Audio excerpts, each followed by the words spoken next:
All right, I'm on the phone as we are every Monday and Thursday with MDI head football coach Mark Shields. And coach, after 2 weeks of two-a-days, a week of regular practice, we're finally ready for game night for the first time when it really counts on Friday against the Foxcroft Academy Ponies.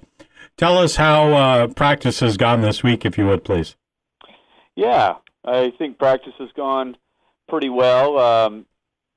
The kids been working hard, and they understand the challenge ahead. They know that Foxcroft is one of the top teams in our conference, and we're going to have to play a near-perfect game to try to get a win from these guys. But, I think they do feel confident enough that if we do play our best football, that we can definitely be right there with them, and who knows, maybe steal a win. So, yeah, it's been a good week. Monday, we watched film with the kids of our Ellsworth game, and then we started watching film on Foxcroft.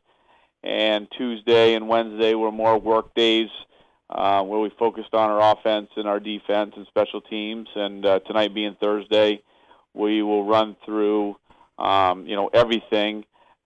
We basically call it our pregame practice, and, we'll focus on, once again, going through all our special teams, make sure we have all the positions solidified and kids know what they're doing, and then run through some defense and run through some offense, and then we have a spaghetti, or actually not a spaghetti dinner. We have a sandwich dinner tonight. I think the moms are doing some sandwiches for us tonight. So I know there's pumpkin chocolate chip cookies. That's what that's what drew my attention.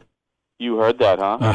Yeah. Yeah. Well, you stay clear of those, okay? I reminded them that some should make their way up to the press box. Yeah. Because Channel 5 is going to be up there, so we can probably get them some. Is that what you mean? Yeah, exactly. Exactly. The BDN did a nice little piece on Class C. They said Croy Albee is one of the 5 to watch in Class C. Yeah, I definitely agree with that.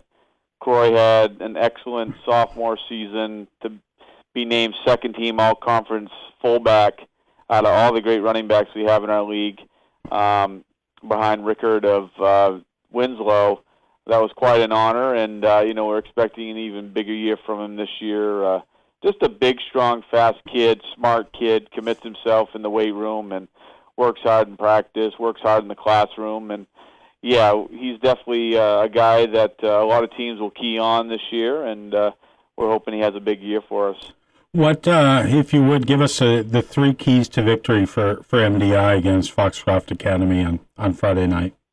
Yeah, in talking to the kids this week about, what are we trying to focus on, what gives us the best opportunity. And like a lot of games that I think, will be close, and I think this one will be as well, obviously we can't turn the ball over. You have to win the turnover battle, and special teams are going to be crucial. Those 2 are probably the most important things. And then, of course, you need to execute what you're doing, in all 3 aspects of the game. And you really can't give up, that big play and make Foxcroft earn everything they get. And, if defensively you're sound, you're solid, and you make a team work for drives, there's a greater chance that they can make a mistake. So, tackling has been a big focus of ours, trying to stop what they're trying to do, and we've been working hard defensively on their deception of their offense, and do your job, play your position. You can't be a hero. You can't try to play someone else's position. Do your job, and hopefully we can hold them. You're never going to stop them defensively, but we're hoping that we can keep them out of the end zone, throughout the evening. They've got a big back, Billy Brock, and he's a big boy. He's strong. He gets those legs moving. He's tough to bring down. Yep, he's definitely one of the top running backs in our league, no doubt about it. The thing about him is he's power and speed, and that is scary.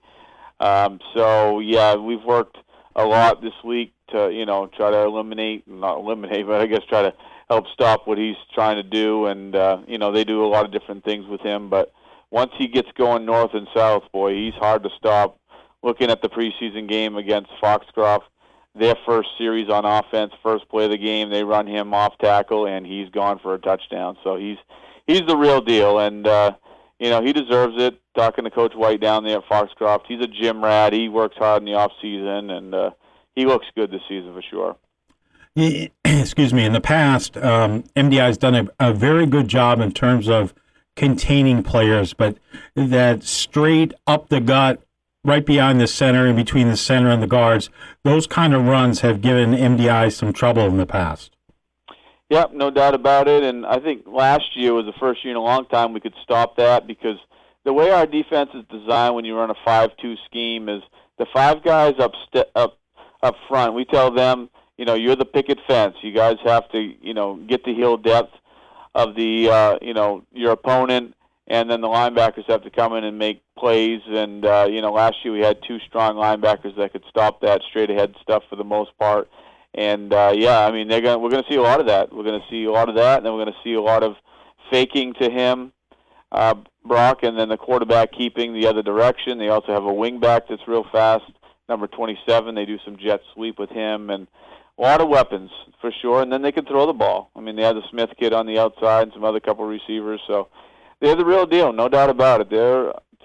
As far as I'm concerned right now, we'll find out more Friday night, but I think them and Winslow are the top two teams in the league. Where are you in terms of injuries? What's the status of the team as we enter the first game? Yeah, not too bad. I mean, we have some guys that are dealing with, the flu-type symptom, and we're hoping that they're going to be okay come game time Friday night, still fighting through it, taking care of their bodies, resting. Once again, you have some guys with, you always have the tweak ankle or the ooey and owies, I like to call them, the pulled muscle and that sort of stuff. But overall, I feel we're a pretty healthy football team. Having Dan Villard here as the trainer really has made a difference in the team, though, hasn't it? Yeah, Dan, he's been with us. This is our fourth year now, and he has been instrumental in getting kids back on the field in a healthy way. Before we had Dan, it was if a kid gets hurt in practice, well, you got to go see your doctor. Well, you go see your doctor, and, nothing against the doctors, but they're not going to put their reputation on the line. They'll normally say, well, you got 2 weeks and then come back and we'll evaluate you. And, that's not true for Dan, because he's right there with them every day. And the big thing is the rehabbing. It's one thing the rest, but he can rehab them and get them back safely, get them stronger and ready to go. And he's been such a huge asset to our program. You've got everybody in school Thursday, and now Friday being the second day of school. You'd love to have a huge crowd there for opening night.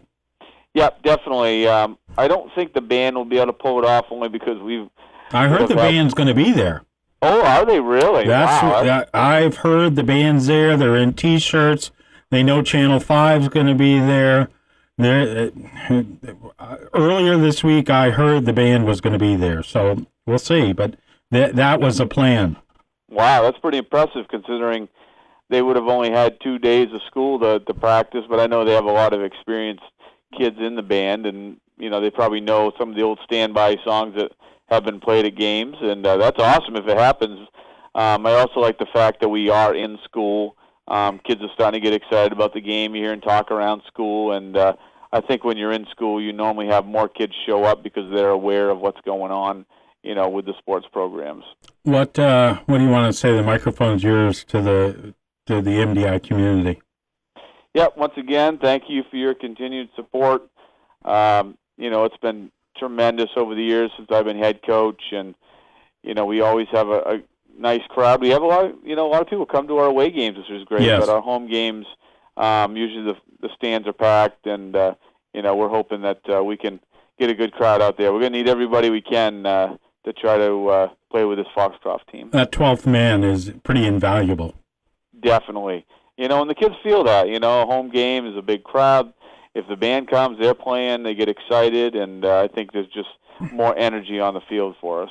And the cheerleaders, we got to give a big shout out to them, because they're practicing every day. They go to all the games, home and away, and they're a big part of the team as well.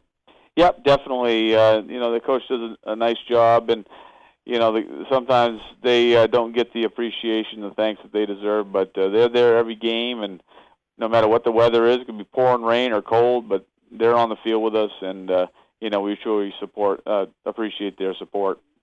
All right, Coach. Best of luck tonight. All right. Thanks, Chris.